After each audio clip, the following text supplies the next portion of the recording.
Caleb Quinn, también conocido como el Arponero en el Reino del Ente, fue añadido al juego como el asesino del capítulo 15 en el capítulo denominado Chains of Hate, un capítulo DLC publicado el 10 de marzo de 2020. Muchas personas no conocerán el trasfondo que tiene este personaje. Aunque parece ser un asesino que verdaderamente no destaca mucho, tiene una historia muy interesante detrás de él. Una historia que parte de la miseria, pasando por traiciones y en un final que deja mucho en qué pensar. Por eso es que hoy les traigo la historia del Arponero.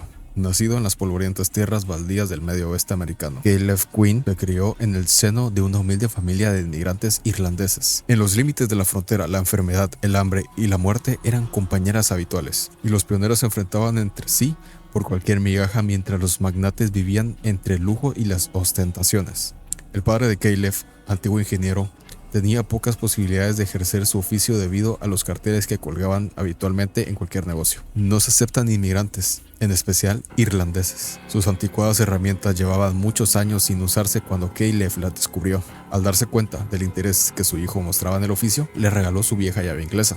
Los dispositivos que Caleb creó bajo la tutela de su padre tenían utilidades pintorescas, pero cuando su padre no estaba, adquirían una connotación más oscura. Ocultó los planos de una máscara que incrustaba púas espinosas en los ojos y los arrancaba de sus cuencas, con bocetos de cómo se la colocaría a los niños que lo acosaban. Con la edad, las habilidades de ingeniero de Caleb ganaron valor comercial y las empresas dejaron a un lado sus prejuicios. Henry Bayshore, el propietario de United West Rail, lo contrató. El primer invento de Caleb allí fue una pistola de clavos para las vías del ferrocarril.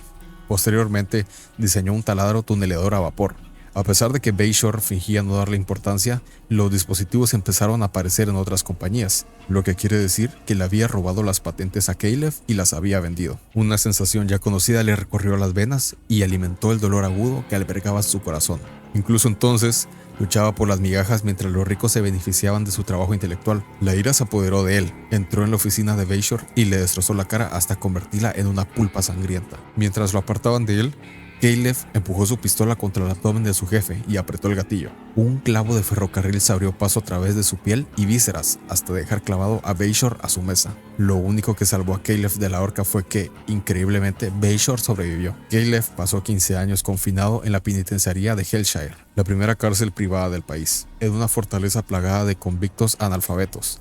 Forjó una inesperada amistad con el alcaide. Diseñaba aparatos de tortura para él a cambio de comida extra. Tras un tiempo, el alcaide le ofreció conmutar su pena. Habló de algo más importante que la riqueza económica, el poder político. Sus contactos podían incriminar a Bayshore y hacer que se pudriera entre las rejas de por vida. Solo pedía una cosa a cambio, que lo hiciera rico, que usase su ingenio para llenar la prisión de forajidos con vida. Caleb volvió a su taller y con unas pocas modificaciones inventó algo nuevo, el lanzarpones. La primera prueba fue cuando un ladrón robó en una lavandería china. Aprovechando la oportunidad, Caleb estrenó su prototipo. Las juntas de metal chirriaron cuando el proyectil salió disparado y se incrustó en el abdomen de su objetivo. Al tirar del arpón, este se agarró a los intestinos del pobre hombre y con un sonido sobrecogedor los desparramó sobre el camino polvoriento. Tras varias pruebas, los destripamientos menguaron.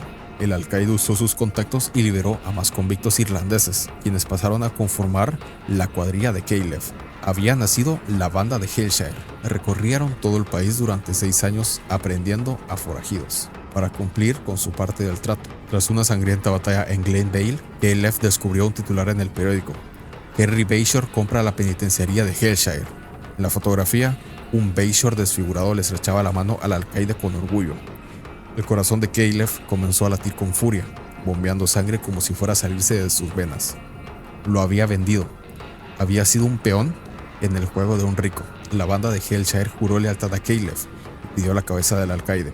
A todo galope, irrumpieron por la entrada a la prisión, gritando como saqueadores sedientos de sangre. Un guardia alzó la pistola, pero vaciló. Un arpón le había perforado el pecho. Caleb lo agarró de la cabeza y la estampó contra una celda hasta que cupo entre las rejas. Al llegar al despacho del alcaide, Caleb echó abajo la puerta y tuvo la agradable sorpresa de encontrar a Henry Bayshore junto al alcaide.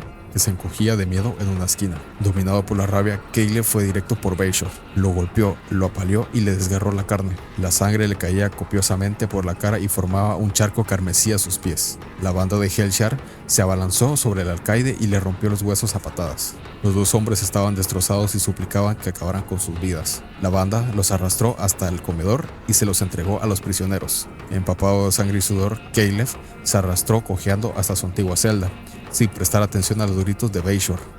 Se sentó al borde de la cama y observó las gotas de sangre que caían entre sus dedos. De repente, una niebla gruesa y antinatural entró por las ventanas enrejadas. Sacó su vieja llave inglesa oxidada y recorrió el metal con el pulgar, estudiándolo con los ojos perdidos. No conseguía recordar cuándo la había conseguido, pero no le importaba. A sus pies vio un camino polvoriento y a su final siluetas de todo el que le había hecho daño. Los niños que lo acosaron, los ejecutivos que se aprovecharon de él, y de nuevo a Henry Bayshore. De la niebla emergieron las herramientas para librarse de ellos, despiadados garfios de metal, brillantes y hermosos en su simplicidad. El dolor le perforaba la pierna al ponerse de pie, pero lo resistió y siguió adelante por el sendero polvoriento, dejando un rastro de sangre tras de sí. Luego de haber visto esta historia, podemos llegar a la conclusión que el arponero, Caleb Quinn, verdaderamente no mira a los supervivientes como lo que son, personas que no tienen nada que ver, que nunca le hicieron daño, sino que más bien el ente le hace proyectar al arponero que esas personas que él está persiguiendo son las personas que le hicieron mal, los niños que lo acosaban, todo el que se aprovechó de él y en especial Henry Bayshore. Es por eso que él los persigue sin piedad alguna, que él piensa que sigue tomando venganza. Antes de finalizar, quiero dar a conocer que esta información la saqué de la página Dead by Daylight Wiki, por si les gustaría ir a leer más historias de otros personajes y conocer más su trasfondo. Muchas gracias por escucharme.